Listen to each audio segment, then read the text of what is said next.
Welcome everyone to episode 2. This episode we're talking about distorted visions, and Jim's idea about distorted visions can actually be that maybe visions are just already distorted. So let's hear what Jim has to say about distorted visions and how does that affect the community. Here's a question about how do we know whether our vision is distorted? How do we know whether our vision is distorted from God's vision? Because our leader may have unhealed wounds within the community, or someone's perhaps still hurting from something. Yeah. So how do we know a vision is distorted? I just want to, as a sidebar, I have to say that the caliber of these questions, I think, really speaks of a very spiritually mature community. Right. I mean, God bless the people who are raising That's these right. questions, because this shows they got something going on, and credits to them. Yeah. I can give you a quick answer how you know if it's distorted or not. Every vision is distorted. Isn't that cheery? Yeah. St. Paul tells us in 1 Corinthians 13 that now our prophecy is imperfect. Mm-hmm.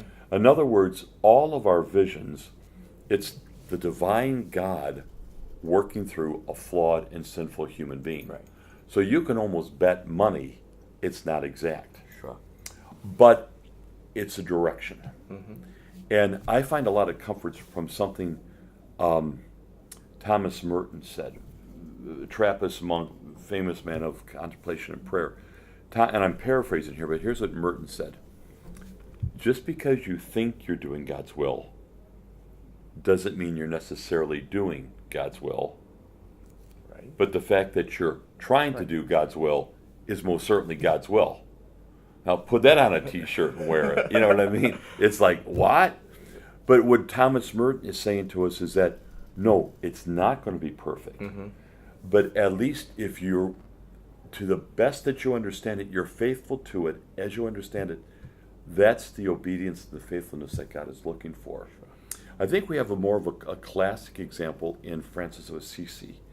You recall his famous experience, talk about revelation, where he's in the San Damiano church, and the crucifix speaks to him. I call that a revelation, and says, Francis, rebuild my church, which you see lying in ruins.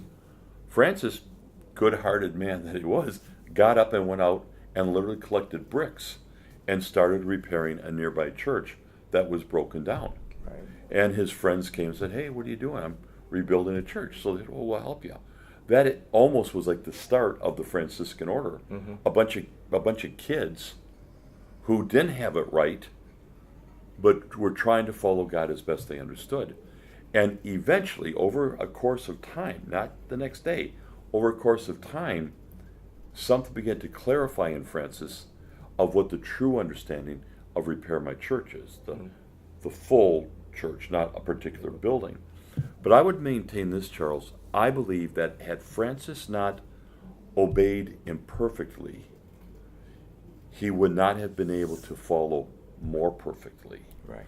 So none of our visions are exact. None of our visions are true. Mm-hmm. It's a perfect God working through imperfect people. Having said that, if something is way off the tracks, then we have to have the honesty and the courage to say, this doesn't seem to be resonating. Mm-hmm. We need to look at this. Right. And I would go so far as to say, personally speaking, there is no person who is above, I don't know if the word challenge is the right word, Okay. but at least I think we should feel free to say, I have a concern with this. Right. And so he says, who are you to tell me what's right and wrong? I would have a real problem with that leadership. Right. So I think we want to get it right. I think some of the criteria are, is there peace? Is there kind of a communal, like, yeah, this kind of fits? Is it always in line with the teaching and the morals of the Roman Catholic faith? Right. You know, there's a handful of criteria that you don't need a revelation from heaven. Does it match some of these criteria? So I would start there, but I would recognize none of it's going to be perfect. And I would also have to say, if I could go a bit farther on this question, I think if we say the group's vision isn't right because the leaders got it wrong, the whole group's got it wrong, because it's not the job of a leader to say, I've been on the mountaintop and I've heard from the Lord, and this is the vision. Everybody here, read this. This is what we're going to do. It should be a communal process. So if the leadership thinks it can go off and get the vision, come back and hand it out, and if the people think that that's okay, then we have a whole nother conversation going here about the life of community.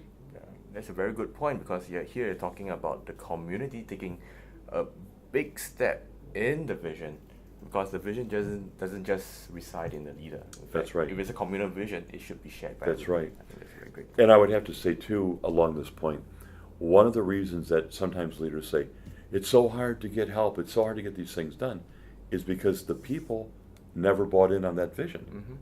Because somebody handed out and said, this is a vision and you're going to do it. It's like, I have no investment in this. This doesn't speak to me at all. That's right. And we kind of browbeat people. They're saying, like, this isn't where it's at. Once people communally discern the vision and invest it and own it, your level of commitment and action goes exponentially up. And that's exactly what you said the other day. If there's no one following you at all, you're not a leader. That's right. That's right. You can have the greatest ideas in the world, and they're your great ideas. Remain ideas. Yeah. Right, great. Okay, so on that same topic, then if people then lose sight of the vision, do we reconnect them to the vision?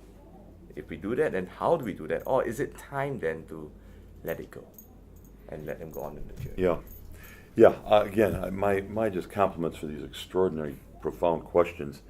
I would take a two-step approach. If the vision is no longer, quote, working, or if it's working but we're all just kind of going through the motions, it doesn't mean anything anymore to anybody. And here's one way you can test it. This is always an interesting test, and most people fail it. Can you give the vision of your group on one side of an index card? Can you write out the vision and the purpose of your group, your life, etc.? Can you do it on one side of an index card? If you can't, you have not yet been able to clarify your vision. And you should be able to walk up to any person in your group and say, what do you understand the vision of the group is? And it pretty much should all be the same. If you're getting 10 different answers, then the vision is no longer effective. Right. So let's say this isn't working. This isn't working. This just isn't working anymore. What do we do? I would say before I threw out the first vision, I would reinvest back into it. Okay. Let's take a night of prayer to discuss this. Let's go out for coffee. Let's go out for coffee to specifically discuss this, Okay. and see what resonates. And as people talk about it, or you say, back in 2012, this is what we said, and you see a few lights going back on, then it's probably worth going deeper into that. Right. But I would say, my personal feeling is you owe the original vision a chance. Okay. Take some time, invest in it, look at it. Don't be too quick to say, that's what the old group had. Let's get rid of that. Don't do that. Reinvest in the old vision. If you reinvest in the earlier vision and it's still lifeless, then let's just name it. Let's own it. Let's prayerfully surrender this to God and start with a clean slate. Right. Don't ever live under the burden of a vision that's no longer working. Sure. But at the same time, don't be too quick to dump a vision that doesn't seem to be working. Sure. We hope that you enjoyed Jim's insight on distorted visions and how does these visions affect the community. In episode 3, we are actually talking about something that's close to our hearts, burnout. And I'm sure a lot of us want to know about that, so stay tuned for episode 3.